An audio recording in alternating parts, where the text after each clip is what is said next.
Hey everybody, what is up? Welcome back to Final Trade. I had this really great question come from somebody on the video I did a couple days ago about Flesh and Blood Unlimited boxes being a good investment, that it's not just the first edition boxes that are worth buying, the unlimited boxes will have long-term value also. And this guy, Juan Bassa, left me just this really interesting question. And as I read it, I just, like, my brain started swarming with all these ideas of things that I would talk about to answer this question. And I thought, I really can't do this person justice typing out an answer, and I would like to share my ideas with everyone. And so he says, I agree with you that unlimited boxes are good investments, as Welcome to Wraith and Arcane Rising are considered the best introductory sets for new players, so boxes will be depleted over time. Okay, and this is really interesting. Legend Story Studios, when they designed Flesh and Blood, they said, okay, the first set, Welcome to Wraith, we're going to have 4 heroes and their 4 respective character classes.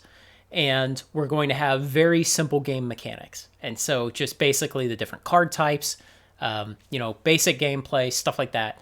And then when they released Arcane Rising, they added 4 more heroes with 4 new character classes. They added some additional game mechanics, and they had this roadmap from the start of how they would make the game more complicated over the first, 3, 5 expansions, something like that, until they had introduced all of the game mechanics that they had originally dreamed up when developing the game before it was released.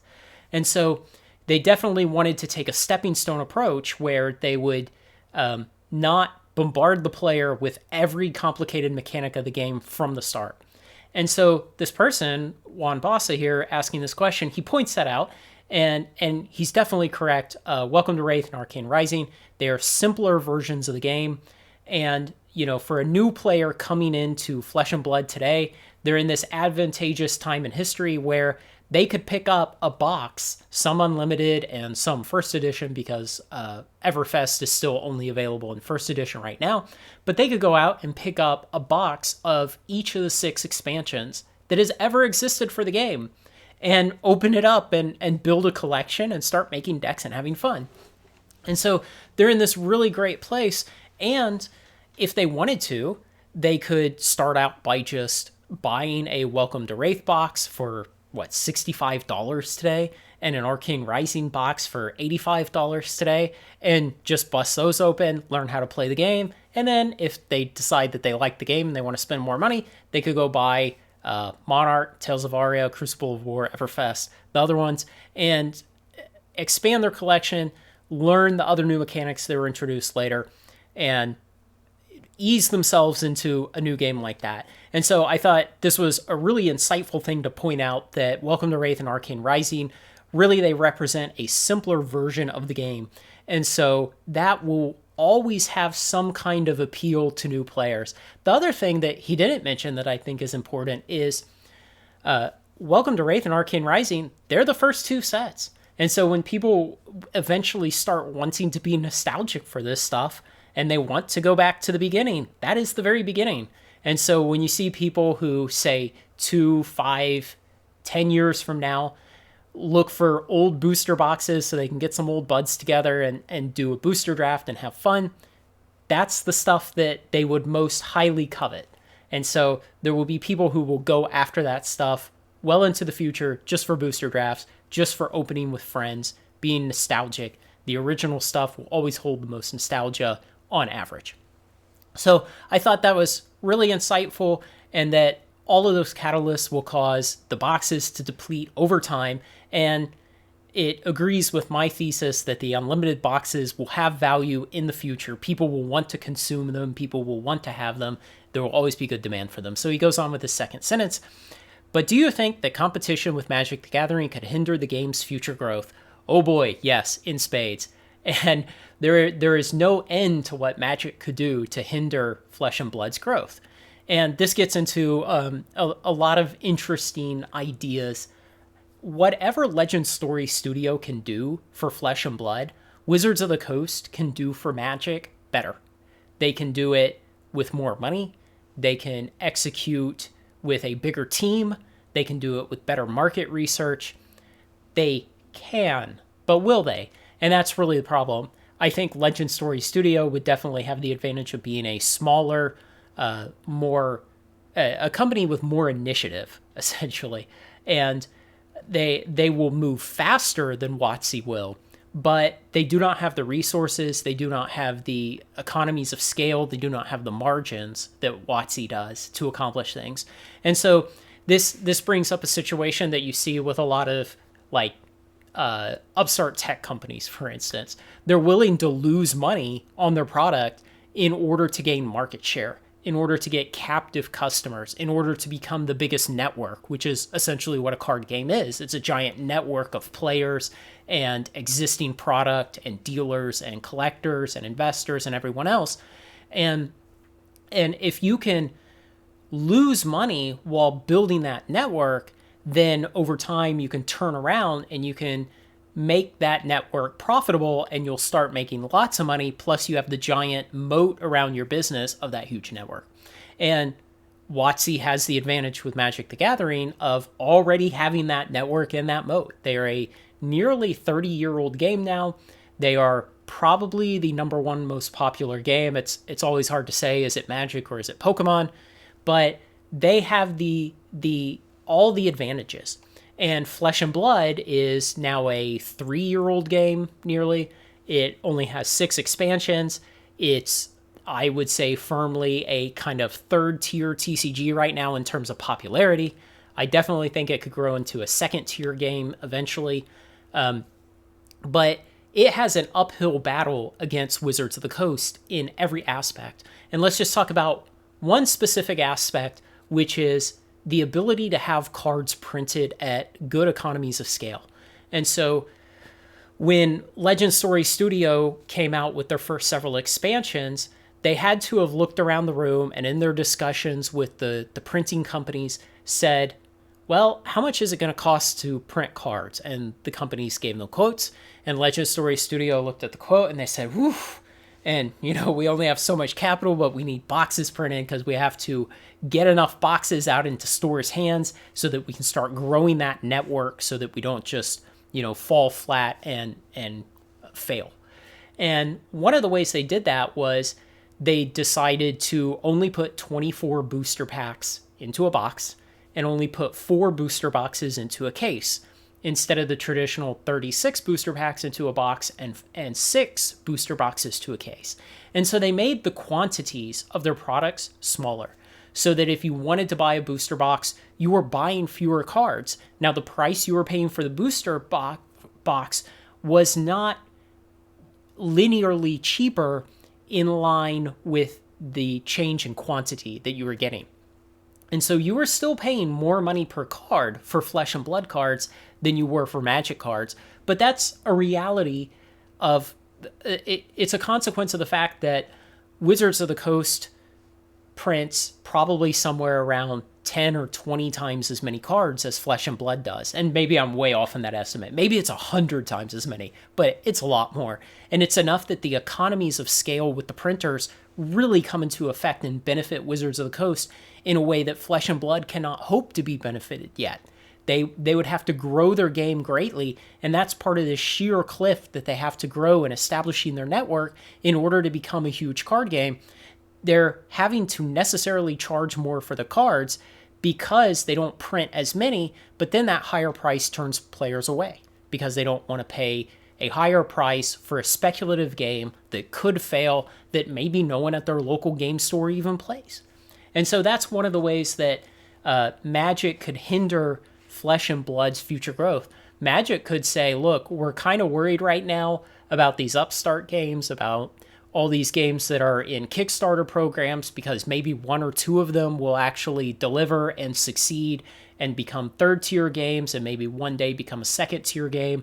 And so between those Kickstarter games and Flesh and Blood and MetaZoo, maybe one of those 4 will one day, if the world works out in a certain way, will become a first-tier game and actually directly challenge Wizards of the Coast and Magic the Gathering. And so Wizards has to look out for that and say, can we stamp this out now? And how could we stamp this out now? And maybe what they could do is gasp, lower their profit margins for a couple of years. Simply don't raise the cards of their price as inflation makes the production actually more expensive. Keep the price level. And that way, players would say, man, Magic is not raising their prices, but, Flesh and Blood or MetaZoo or Kickstarter card game number 3684 is raising their prices again because they simply don't have the economies of scale and the negotiating power and everything else that WotC does. And so those games are getting more expensive, but Magic is staying the same price. And in that way, Magic could definitely hurt all these other games. Another thing to realize is that most of the people who play Flesh and Blood probably also play another card game. And the reason I would guess this is that it's going to be rare that someone says, I don't play any TCGs and I want to start.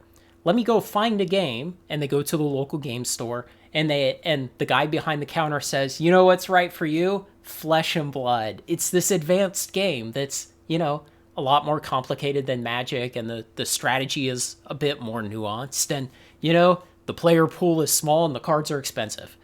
So that's not really something you expect to happen. When a new player walks into a game store, the guy behind the counter is probably going to say, oh yeah, you see those guys over there? They're really nice regular customers. They're playing Magic. They'll help you get started. And here's a couple packs of Jumpstart or a couple of, what are the, not Brawl decks, but whatever, the pre-con decks, I forget what they're called. Or, here's a Commander box, and, go over and start playing with them. And it only costs $15 and you can get started right now and be playing in minutes. And so that's what's going to happen. So most of the people who are playing Flesh and Blood are probably existing TCG players, probably from Magic more likely than Pokemon. And so they play both games. And WotC has to definitely be aware of this, that these people who play Flesh and Blood, which one day may be a threat to WotC, maybe, I don't know, but one day may be a threat, they probably also play Magic. And so WotC already has their hand in those people's pocket. And if they can do the right thing financially, if they can figure out a way to get those people to think, this trip to the card store, I'm not buying any Flesh and Blood. I'm just going to buy Magic because the offerings from WotC right now, they're glorious. And so WotC definitely has the ability to put the screws to Flesh and Blood in that way. And so the only way for Legend Story Studios to resist this is to have a great product, do the right things, communicate with the community, continually try to grow so they can achieve those better economies of scale. But really, it's a climb up a sheer vertical cliff. It's really hard, and it's amazing that Flesh and Blood is now a 3-year-old game. I don't think it's going away. I don't think it's going to fail. And like I've said in other videos, I think it's a toss-up now between whether it'll be a 3% market share third-tier game or a 10% market share second-tier game. And maybe a decade from now, if things go down a very specific, narrow path of future possibilities, Flesh and Blood could be a first-tier game. But man, that's highly unlikely. It's just the reality of how networks work, how the difficulties of establishing a card game work. So I thought that second sentence in this guy's comment was really interesting because, man, there are so many things that WotC could do with Magic the Gathering to hinder Flesh and Blood's growth. So he goes on and he says, the current concern is that these unlimited boxes are cheap because not a lot of people are buying them. And I think there's something interesting that happens with signals in a market, and that is sometimes things are cheap because there are not enough buyers, and sometimes they are cheap because there is too much product, and it can be really difficult to understand not only the difference between them, but to measure which one is happening. And I'm not sure which one is happening. It can also be the case that things are cheap because the market is getting it wrong, because maybe there are fewer boxes out there than people think there are. And if people emotionally thought there were fewer boxes, they would be going to grab them up because of a fear of missing out. And so it's really difficult to say What I would say is, yes, the prices are cheap, but they will not always be cheap. There was a time when unlimited edition Magic boxes were cheap. There was a time when Tempest boxes were cheap. I bought one in the 10th grade. I bought a Tempest booster box and I opened the whole thing and I loved it. And, it was probably about $70 or $80 at the time. There was a time when Stronghold boxes were cheap. How many of you wish that you had a sealed Stronghold box right now? Maybe one of the most coveted Magic boxes in the game's entire history. So things will not always be cheap. And no, Flesh and Blood does not have to become a 25 to 30-year-old product for things to appreciate. If the supply of Welcome to Rathe unlimited boxes starts to dry up, prices will go up. And I would not even hazard a guess at what kind of rate of increase in price you might see over the coming years. But an asset being cheap right now does not mean that it is a bad asset. And I have an older video of kind of just an investment philosophy video where I talk about don't let the price of an asset determine your attitude on it. You need to develop an attitude towards the value of an asset that is independent of its current price. Because, like people like to say, in the short term, markets are voting machines, but in the long term, markets are weighing machines. So don't let the current price scare you away from something if you think it is mispriced. And I definitely think unlimited Welcome to Rathe boxes at $65 are mispriced. So, and I also think Arcane Rising boxes at $85 are mispriced. I think unlimited Crucible of War boxes at $80 are mispriced. I think first edition Tales of Aria at $90 is mispriced. And I think first edition Monarch boxes at $160 are mispriced. So, I think all of those are mispriced and I continue to buy them. So don't worry that the price is cheap right now. Again, at one time in history, people said that the unlimited edition printing of Magic was unlimited and that it would have no value, and we see what its value is today. And it may not take 30 years for you to see value gain from a product, but it will happen. So he goes on and he says, stores near me sell these boxes in bulk and discounted because they didn't sell, and the stores must rid themselves of the boxes due to storage costs. I don't know about storage costs. There's tax issues at end of year, but the stores are probably just recouping capital because stores have a fundamentally different business model than I do. I am an investor. I am happy to hold a product for 3 or 4 or 5 years or even longer. I am happy to hold for a long time, sell it way out in the future. I don't need to turn inventory right now. Stores turn inventory right now. They have a lot higher overhead costs, and that gives them the ability to profitably turn inventory much faster and at higher margins. They have to work a lot harder to do it. They have to cultivate a customer base with a lot more effort. And so stores getting rid of the boxes at discounted prices to recoup capital and move on is not a damnation of the product as an investable in the long term. They have a much different business model than I do, and that hopefully you as a viewer of my channel do. So I thought this was a really interesting question. And like I said, when I read it, it just kind of started making things pop up in my head that I wanted to talk about. And I thought everyone might get something, might learn something out of this. And maybe your comments and feedbacks and additional questions help me learn something. They certainly have already. I really enjoy doing these kind of videos and seeing what kind of feedback I get, having discussions with you guys. So I'm going to pop up some videos on the screen now. And if you like this kind of content, like, comment, share, and subscribe, and join me on Final Trade. Thanks a lot.